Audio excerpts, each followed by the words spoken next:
Assalamualaikum warahmatullahi wabarakatuh. Alhamdulillah wassalatu wassalamu ala Rasulillah wa ala alihi wa ashabihi wa man walah. Wa ba'd. Pemirsa rahimani wa rahimakumullah. Kembali lagi bersama kami dalam acara Tarjih Menjawab. Edisi spesial kali ini kita akan membahas mengenai child free menurut Islam. Bersama saya Fadlur Rahman Rafih Muzaki dan narasumber kita yaitu Ustadz Ayub SPDI MA. Beliau sekarang berada di luar studio, tepatnya di Belanda, sedang menjalani proses pendidikan doktoral di Leiden University. Kita sapa terlebih dahulu. Assalamualaikum Ustadz. Waalaikumsalam warahmatullahi wabarakatuh, Ustaz Raffi. Gimana kabarnya hari ini Ustadz? Alhamdulillah, sehat walafiat, Ustaz Raffi. Saya lancar Ustadz nggih? Ya lancar, belum ada yang bolong. Alhamdulillah. Baik Ustadz Ayub. Kita doakan bersama pemirsa sekalian, beliau semoga dimudahkan dan dilancarkan studinya di S3 sana. Amin ya rabbal alamin. Amin. Baik, pemirsa rahimani wa rahimakumullah, kita langsung tanyakan saja kepada beliau Ustadz. Mungkin kita perlu penjelasan mengenai masalah child free itu Ustadz. Sebenarnya child free itu apa Ustadz? Ah, ya, child free itu ya bahasa Inggris ya. Child itu anak, free itu tidak punya atau tidak ada gitu ya. Tapi yang unik dari istilah child free ini adalah dia beda. Biasanya dibedakan dari childless gitu. Ya, sama-sama artinya tidak punya anak sebenarnya atau tidak memiliki anak. Tapi biasanya child free diasosiasikan ke orang, pasangan gitu ya, yang sengaja secara sepakat, suami dan istri atau laki-laki dan perempuannya sepakat untuk menjalani hubungan pernikahan atau juga kadang-kadang tidak melalui pernikahan gitu, punya hubungan tinggal bersama gitu, hidup bersama tapi memutuskan untuk tidak memiliki anak untuk seterusnya dan bukan cuma dalam jangka waktu tertentu. Uh, Ya, child free bisa dipahami sederhananya seperti itu, Ustaz Rafif. Menikah tapi sederhananya ndak ingin punya anak gitu Ustadz nggih. Kemudian I- kenapa Ustadz ada orang yang memutuskan untuk mengadopsi konsep seperti itu Ustadz? Kira-kira latar belakangnya itu apa? Monggo Ustadz. Ya, ada beberapa penelitian ya tentang kenapa kok orang-orang memutuskan untuk seperti itu di luar negeri dan di Indonesia sendiri gitu. Uh, Kalau saya lihat ada yang alasannya sangat mendalam atau alasan filosofis seperti itu gitu ya. Misalnya mereka mengikuti filsafat anti natalism gitu ya atau uh, Natal itu artinya kan kelahiran gitu ya. Jadi anti natalism itu berarti mereka menganggap bahwa suatu hal yang baik kalau kita menghentikan kelahiran ke dunia ini. Um, tapi ada juga yang uh, alasannya cukup sehari-hari gitu. Misalnya ada penelitian menunjukkan misalnya sebagian orang di Indonesia itu yang memutuskan child free karena ingin fokus ke karir gitu ya. Ada bahkan yang karena alasan kesehatan, ada yang karena alasan ekonomi. Nah, ada alasan yang eh, ada hubungannya dengan filsafat anti natalisme itu tadi. Misalnya ada orang berpendapat dan ini beneran ada gitu ditanya oleh peneliti dan mereka kemudian menjawab seperti itu. Mengatakan misalnya dunia ini sudah overpopulasi gitu ya, jadi overpopulation. Jadi manusia itu sudah terlalu banyak sedangkan sumber daya alam itu terbatas. Terus kerusakan ekologi itu muncul karena ulah manusia gitu ya, antroposen gitu.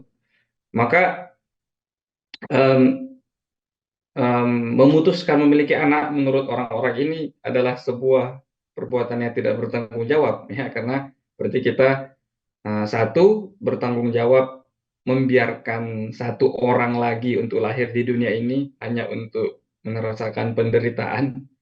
Lalu kedua, kita juga bertanggung jawab karena turut serta membuat populasi tambah besar dan membuat ekologi gitu ya, lingkungan semakin rusak gitu. Karena satu orang pasti akan nambah satu eh, kontribusi buruk bagi lingkungan. Misalnya dia pasti nanti buang sampah, dia pasti punya kendaraan dan seterusnya gitu. Jadi alasannya macam-macam. Mungkin bisa dikatakan ada alasan yang sangat personal gitu, misalnya kesehatan, ekonomi. Ada alasan yang sifatnya sosial universal. Saya tidak mau ikut campur dalam merusak alam dengan cara punya anak gitu. Jadi macam-macam lah Ustaz Rafif seperti itu. Dan ini objek penelitian gitu ya, yang masih terus diteliti oleh orang-orang, dan saya berharap sebenarnya kita di Muhammadiyah juga secara serius mengarahkan sumber daya kita untuk meneliti itu kalau kita anggap ini hal yang penting. Seperti itu Ustaz Rafif alasan mereka. Baik, artinya memang fenomena child free ini sudah menjadi kebiasaan di barat Ustaz nggih? Ya, ya di Barat ada gitu. Eh, Riset tentang child free sudah mulai dari tahun 80-an. Dan kalau secara filosofis ada yang bilang bahwa filsafat Barat itu sebenarnya adalah pertarungan antara orang-orang yang menganggap dunia ini nggak ada arti, ya, sehingga kita nggak usah lahir saja, dengan orang-orang yang mencari makna hidup di dunia. Ya, jadi ungkapannya itu adalah bahwa Western philosophy is a struggle against antinatalism. Jadi sudah dari dulu ada ide itu, ya. Uh, Baik, terima kasih Ustadz. Mungkin kita jeda terlebih dahulu Ustadz untuk melanjutkan obrolan yang menarik kali ini gitu. Kita lihat pariwara berikut ini pemirsa sekalian terlebih dahulu. Pemirsa Tajih menjawab rahimani wa rahimakumullah. Kembali lagi bersama kami untuk melanjutkan obrolan kita mengenai child free itu. Menarik tadi yang disampaikan oleh Ustadz Ayub, mulai dari pengertian child free, kemudian fenomena sebab musababnya orang-orang memilih, dan fenomena di barat. Dan mungkin kita lanjutkan Ustadz, kalau semisal di Indonesia sendiri itu sebenarnya ramainya konsep child free itu mulai kapan ya? Apakah mulai ketika ada influencer Indonesia yang pernah bicara terang-terangan di YouTube, atau mungkin sebelumnya itu sudah ada Ustadz? Itu monggo Ustadz Ayub. Kalau kita lihat di literatur, memang peneliti Indonesia itu tampaknya baru buru-buru meneliti ini setelah influencer membuat heboh gitu ya. Tapi saya yakin orang-orang yang memutuskan untuk menunda, setidaknya menunda memiliki anak gitu, jadi mungkin tidak masuk dalam kategori child free filosofis atau ideologis seperti sebagian orang di Barat gitu ya. Mungkin sudah ada di Indonesia. Dan dari yang saya sampaikan tadi, itu sebenarnya penelitian di Indonesia itu. Ada yang meneliti orang child free di Indonesia, dan jawabannya sama. Ya, ada yang ingin mencari karir gitu, ada yang karena kesehatan, tapi ada juga yang, nah ini mungkin generasi muda yang diteliti ini, pasangan muda. Jadi saya tidak tahu kalau pasangan tua seperti apa. Tapi pasangan muda alasannya seperti itu, Ustaz. Tidak mau merusak lingkungan gitu ya. Dan jadi hampir mirip dengan alasan orang di barat sebenarnya, ya. Mungkin efek globalisasi atau gimana juga tidak. Ya, Ustadz, terima kasih. Kemudian Ustadz, sebenarnya kita lanjut, kedudukan anak dalam Islam itu seperti apa? Apakah seseorang menikah itu harus memiliki anak? Itu apakah seperti itu Ustadz? Monggo dijelaskan Ustadz. Ya, kalau kita lihat dalam fikihnya Muhammadiyah gitu ya, fikih anak yang sudah dirumuskan, anak dalam Islam itu ada beberapa tipologi katanya di situ. Dikatakan anak itu kadang menjadi nikmat, nikmat gitu ya. Kadang menjadi, anak juga itu adalah amanah, anak juga itu adalah perhiasan hidup di dunia. Ada anak itu menjadi qurrata ayun. Ya, jadi itu semua hal-hal yang positif gitu ya. Eh, tapi kadang-kadang anak juga menjadi fitnah gitu ya. Misalnya dalam Al-Quran kan ada beberapa ayat yang mengatakan bahwa eh, annama amwalukum wa auladukum fitnah. Ya, jadi bahwa anak dan harta di sini kadang-kadang menjadi fitnah. Bahkan kadang-kadang bisa menjadi eh, inna min azwajikum wa auladikum aduwwan lakum fahdharuhum. Jadi ada yang menjadi adu. Adu itu musuh gitu ya. Kalau kata para ulama, ya intinya ketika anak itu menjadi orang yang tidak soleh gitu. Jadi memang Islam tidak selamanya memandang punya anak itu outputnya pasti akan positif. Nah, di sini fikih anak mengatakan bahwa tipologi anak itu nikmat dan amanah itu adalah mutlak. Jadi semua anak itu dari lahir adalah nikmat dan amanah dari Allah Subhanahu wa taala. Tapi tipologi apakah dia nanti menjadi qurrata ayunin, waja'alna lil muttaqina imama gitu ataukah menjadi fitnah, menjadi musuh bagi kita, itu tipologi relatif kata fikih anak. Artinya tergantung bagaimana kita memperlakukan anak itu. Nah, makanya kalau kita lihat ini dari perspektif Muhammadiyah misalnya, salah satu yang di ayat yang dikutip dalam HPT di situ disebutkan, selain ayat yang selalu kita baca ketika ingin menikah gitu ya, maksudnya dalam pernikahan gitu ya, wa ja'ala bainakum mawaddatan wa rahmah. Nah, itu ada mufassir yang mengatakan bahwa rahmah itu berarti atau mawaddah di situ bisa berarti salah satunya adalah memiliki keturunan. Tapi ada ayat yang lebih eksplisit lagi, yang dikutip dalam HPT jilid 1, wallahu ja'ala lakum min anfusikum azwajan wa ja'ala lakum min azwajikum banina. Jadi kita punya apa namanya, eh, pasangan, dan dari pasangan itu punya eh, keturunan gitu ya, warzaqakum minat thayyibat. Lalu dari keturunan itu kita mendapatkan rezeki yang diberikan Allah Subhanahu wa taala. Nah, jadi kalau kita lihat secara umum pada prinsipnya asalnya salah satu tujuan menikah dalam Islam itu memang memiliki anak gitu ya. Jadi child free pada dasarnya itu menyalahi asal ya, menyalahi tujuan utama dalam pernikahan ya. Eh, ada banyak tujuan pernikahan, ayat di Ar-Rum itu sudah merangkumnya dengan kata-kata yang sangat indah gitu ya. Di taskunu ilaiha kita menjadi tenang bersama dengan istri, lalu mawaddah dan rohmah. Lalu ayat yang lain di An-Nahl tadi mengatakan bahwa eh, dari ketur dari pasangan kita kita akan mendapatkan banin ya, keturunan. Nah, jadi itu tujuan dasarnya seperti itu. Pernikahan itu memang tidak tidak bisa dipungkiri ya, eh, bahwa salah satu tujuan pernikahan adalah untuk mendapatkan anak. Nah, berarti dilihat dari perspektif ini child free itu ya, ini Ustaz Rafif melanggar salah satu tujuan penting pernikahan dalam Islam. Baik Ustadz, menarik apa yang disampaikan oleh Ustadz Ayub. Kita akan lanjut lagi diskusi tentang child free ini Ustadz menurut Islam. Nanti akan kita gali bagaimana pandangan Islam dan juga lebih spesifik lagi bagaimana pandangan Muhammadiyah mengenai fenomena child free ini. Namun perlu kita jeda setelah pariwara berikut ini. Pemirsa rahimani wa rahimakumullah, kembali lagi bersama kami untuk melanjutkan diskusi yang menarik mengenai masalah chat free. Ustadz Ayub, lebih mungkin kita bertanya lebih detail lagi, apakah Islam, yaitu dalam pandangan Muhammadiyah ya lebih spesifik, membolehkan untuk sengaja tidak memiliki anak, atau lebih sederhananya lagi, apakah Muhammadiyah membolehkan orang untuk mengadopsi konsep child free ini Ustadz? Monggo Ustadz, mungkin bisa dijawab. Ya, terima kasih Ustadz Rafif.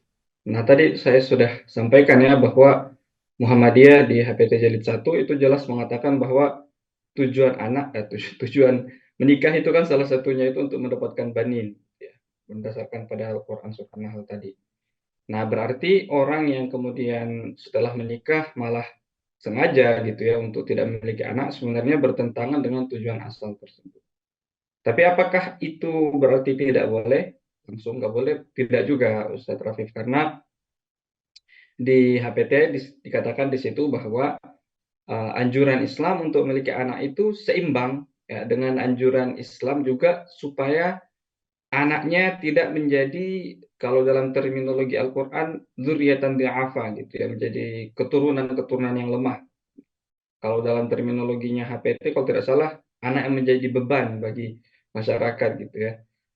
Jadi ada seperti itu. Nah, sehingga kemudian Muhammadiyah sendiri membolehkan apabila ada orang yang ingin memutuskan untuk tidak memiliki anak. Nah, tapi di sini bukan child free kemudian solusinya, tapi penjarakan gitu ya. Lalu kalau misalnya nanti kita bahas lebih jauh, tapi saya juga ingin menyinggung satu konsep dalam fikih Islam yang relevan dengan child free ini, yaitu konsep tentang azal. Azal atau senggama terputus ketika seorang suami istri berhubungan lalu tidak mengeluarkan mani di dalam sehingga tidak menjadi anak gitu, dengan sengaja. Nah, para ulama tidak ada yang melarang azal itu, ya paling jauh makruh gitu. Dan makruh itu pun kalau tidak ada uzur, tidak ada apa namanya uzur syar'i yang membolehkan. Nah, menariknya Ustadz Rafif dan pemirsa, salah satu alasan atau salah satu uzur yang kemudian memungkinkan orang melakukan atau dibolehkannya azal gitu dalam fikih adalah, kalau menurut para ulama Hanafiyah adalah idza fasada zaman, ya kata mereka, idza fasada zaman wa khasya fasada dzurriyyatihi. Jadi idza fasadu zaman, ya. Jadi kalau zaman itu sudah uh, rusak ya, dan takut kalau uh, uh, fasada dzurriyyatihi. Jadi takut anaknya jadi rusak juga. Nah, dalam hal itu jadi mirip-mirip gitu ya dengan alasan orang-orang yang ingin child free gitu. Jadi sebenarnya apakah dikatakan langsung mutlak tidak boleh?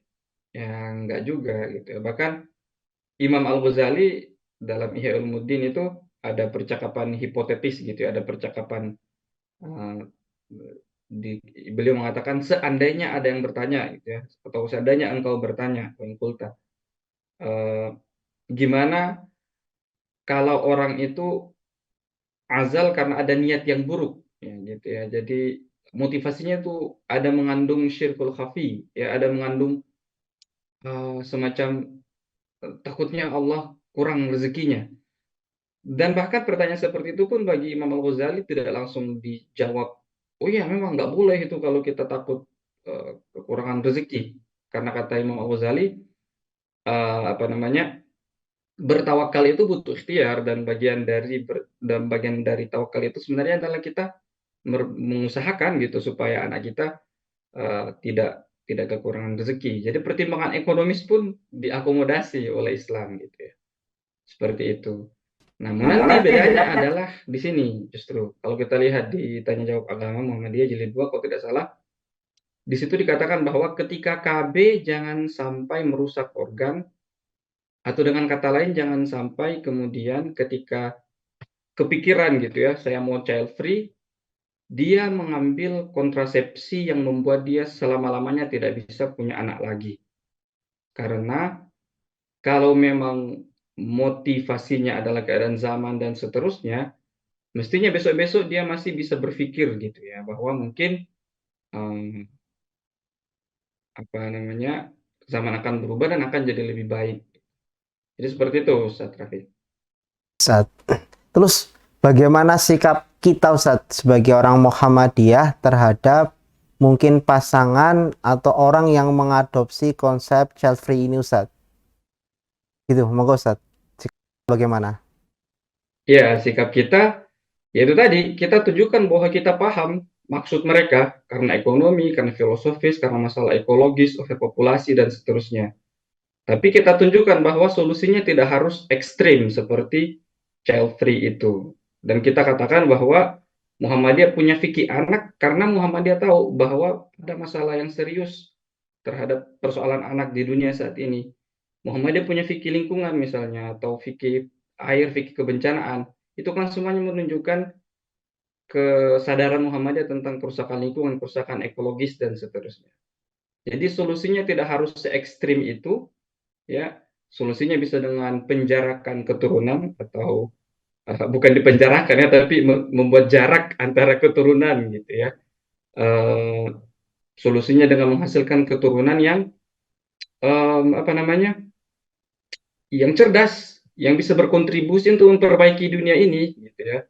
Yang mungkin bisa diambil inspirasi dari ayat yang suka kita baca sebagai doa gitu kan ya, Rabbana hab lana min azwajina wa dzurriyyatina qurrata a'yun waj'alna lil muttaqina imama gitu. Jadi sifat ibadur rahman itu salah satunya adalah ingin punya anak yang qurrata a'yun dan menjadi imam gitu ya bagi orang-orang muttaqin.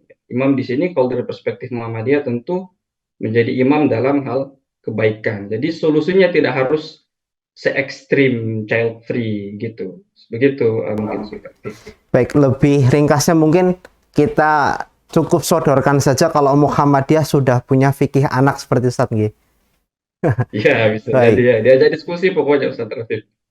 terima kasih Ustadz Ayub, karena terbatasnya waktu sebenarnya ingin menanyakan yang lebih, maka kita mungkin bisa lanjut di sesi atau momentum yang lain.